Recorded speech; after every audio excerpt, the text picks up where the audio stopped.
te tinike kankagila te ati wibdaha wakanda wibdaha maja khube. I said, my Ponca name, I'm a Ponca woman from Oklahoma, is what I told you. My Ponca name is Judy. Casey Camp Horinek is my colonized name. I told you that I'd been looking forward to this moment, and I'm very grateful to be here virtually. And I also thanked Wakanda, the Great Spirit, and our Mother, the Earth, the Sacred One.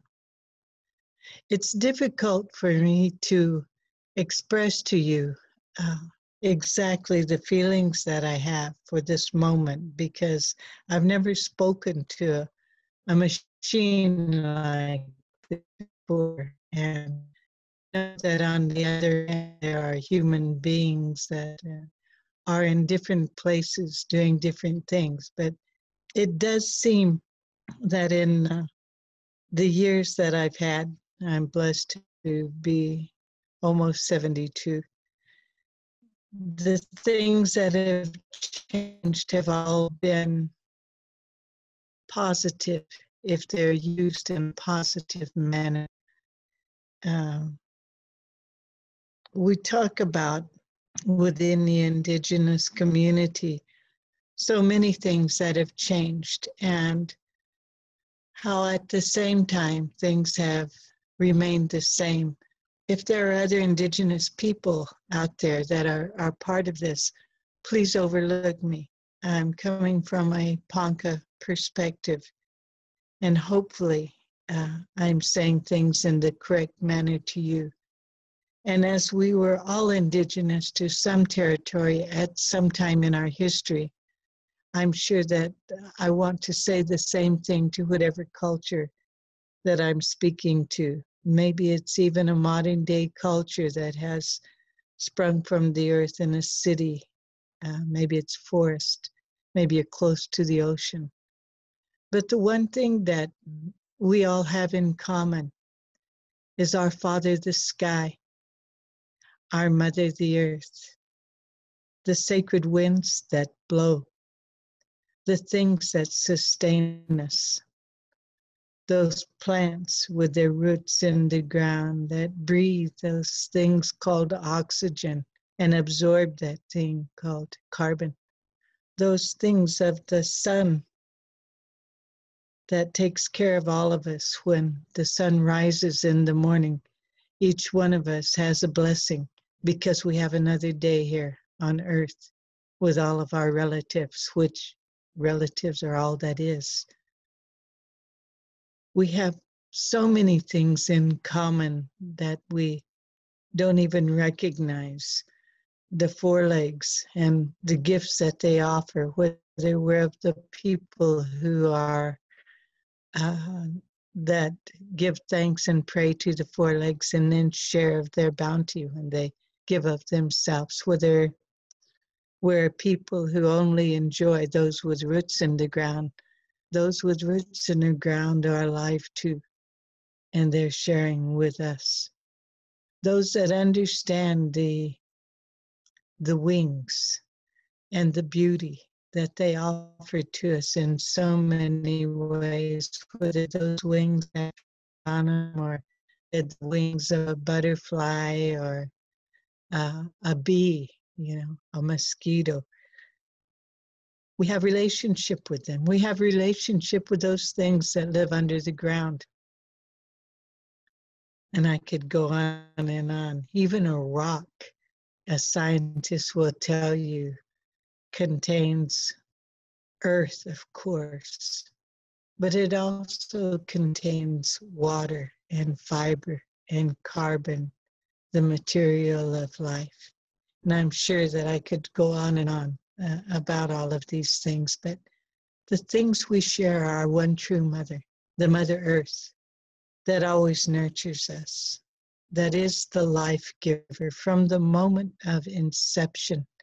I was blessed a moment ago to be looking at Clement and Sophie's baby boy. And I was thinking as a mother, a grandmother, a great-grandmother, of the time that I carried my own children and how they began that spark of life with only one cell that they started from. And as I ingested the food that was given to me, that I was blessed to be able to have, and not all are right now, and the sacred water, cell by cell, my children were built within my body, within the sacred water of my womb. And they were built from all that is sacred that our Mother Earth, with her unending love for us, her unending nourishment, gave me. And when they were born, they went, and they took in a breath and became part of the winds, became part of the Thunder Nation, became part of what the wings have moved around us. Their bodies are warm from the fire of the Mother Earth and the Father Son. And science can break it down in different ways. But from the Indigenous perspective, through just those simple observations, we recognize the oneness of all that is. I'm grateful to be here with you today because I know that within your homelands, as within the homelands of those of us living on Turtle Island or the United States, North America, there is what they call a virus going around. We've had many encounters with these things, both, the human has all around the earth over the centuries. And at this time when this particular one has united human beings in trying to understand what's next, how do we deal with this? How do we protect ourselves? There's also many of us who are looking at this and saying, right now there are less planes in the air. That means all of our relatives that we just talked about, all of them are breathing better, including the human. I saw a news article about Venice and that the canals were clear water and they could see the fish right now because people aren't out there right now dirtying that up. And I thought, what a grateful things for those fins, those with fins, those fish and those other crustaceans and microbes to be having this moment where their life is how it should be. And so many things come to mind like that over and over again on every newscast, that it became obvious that the waters still flow, the air still moves, the trees, they're still doing what they're supposed to be doing, the corn is still growing and doing what she needs to do. Those in the water, they're living their lives the way that Wakanda intended, the great mystery intended.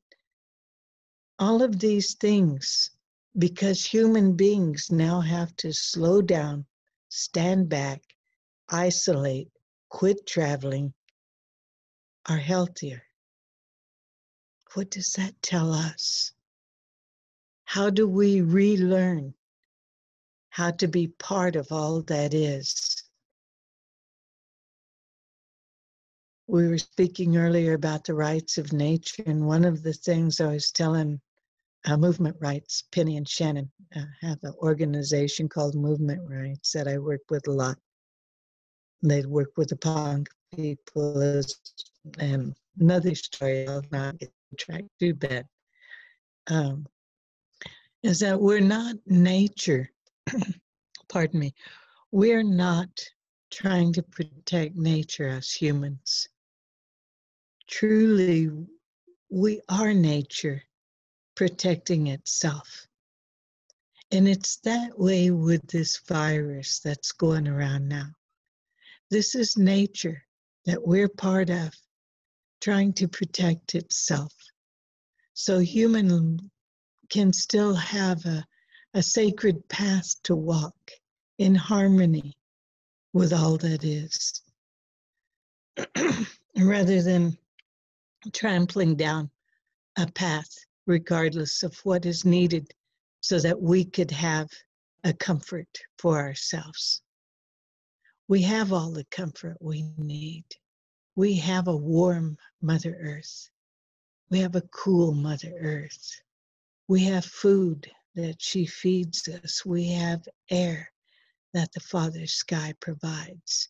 We have the Star Nation's beauty.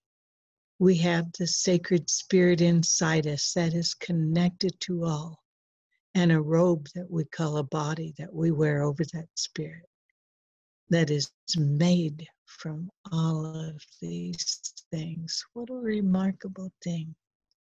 So in that way, I want to share a moment with you. I want you to think about that sacred water that was so easy for you and I to walk over to a faucet, turn a spigot, and have a sacred element give of itself so that we might live. It's miraculous. It's beautiful. And within that sacred water is all life, and all life is within us because we are that water. So I brought an offering here that I'm going to put out on our altar here shortly. A wooden bowl. And within that wooden bowl, I have fruit and corn and green and meat, and the wood, of course, from a sacred tree. I have sitting beside me some of our sacred corn that my son Mikasi helped to recover from 137 years ago when our people were forcibly removed from our territory. I'm wearing shell earrings from the ocean because she is life. Within my shell that we're going to offer the fire is sage, sweet grass, tobacco, and cedar, because we have been instructed, and again, I'm kind of wordy here, could go on and on, that these particular herbs have a way of blessing and purifying.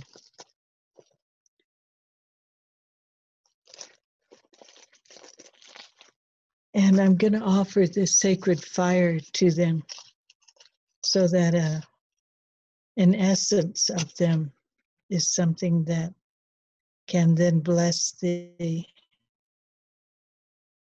sacred water.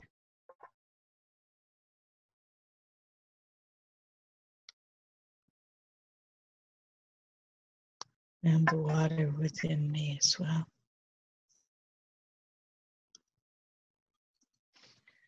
Also, on behalf of the mountains,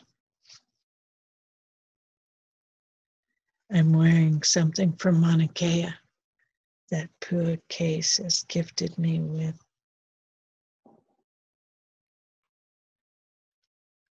This is my sacred pipe that Wakanda gave us to communicate with him. Later, I'll offer a song to the outside, not to the humans, for the sacred water. I'd like you all to hold your water. Just look at it. That's a jewel. That is the reason that you and I are alive, right there.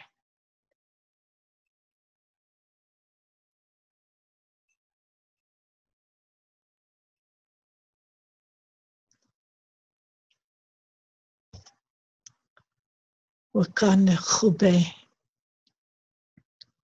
Maja Khube, Great Spirit and Earth Mother. We've come today because humans have named this Water Day, a day of appreciation for you. I love you, water. I love you. And I thank you on this day and always for all that is, all that you give us. For those in every form that we spoke of, for those that walk on four legs, for those with fins that live within you and all of their relatives, for those with wings, for those creepy crawlers and those that live underneath the Mother Earth, for our Father the Sky, for the Star Nation, for all the sacred beings that give of themselves so that humans might live. We ask on this day that as we ask you to come inside us and nourish us with your sacredness, that you teach us to always be thankful, that you talk to the spirits and ask them for help for us. Spirit Nation, help us at this time, that we can overcome our greed, that we can overcome our sense of privilege, that we can overcome those things that live within our ego and let them go and replace them with gratitude, with peace, with hope, with healing, with the ability to look at all that is as relative to us, with the ability to uphold our fellow humans so our species can continue in this sacred cycle of life, with the ability to help weave that broken web of life that humans have so damaged, and to respect and honor all that Wakanda has gifted us with. Respect and honor the unconditional love that our Mother nourishes us with, our Mother Earth, with this very milk of her body that we call water, that we take for granted. That each and every one of us that is being touched by these things that are around us learn. Not just tomorrow, not just today, not just during a time of strife, but every second that we have breath, water, nourishment, warmth, all of those things that are life in these bodies. We ask a special blessing today on those that are on the front lines of this thing they call it illness. Those who are battling on behalf of all that is.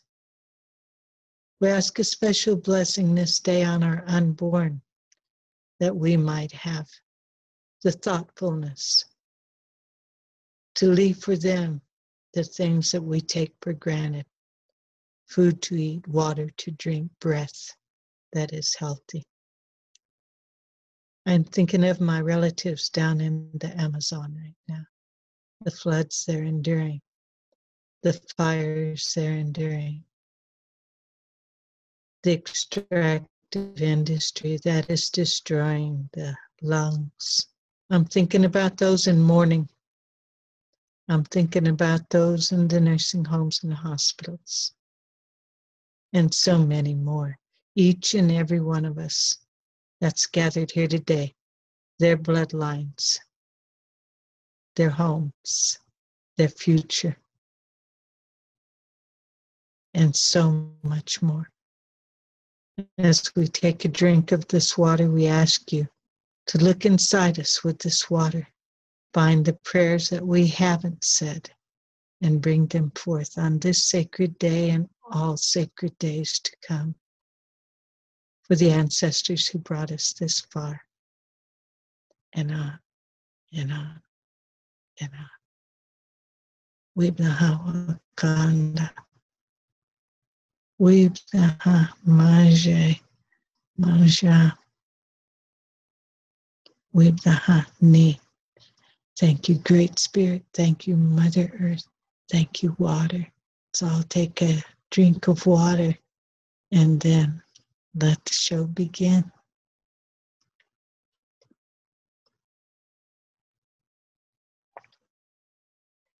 Oh, it's so good. I love you.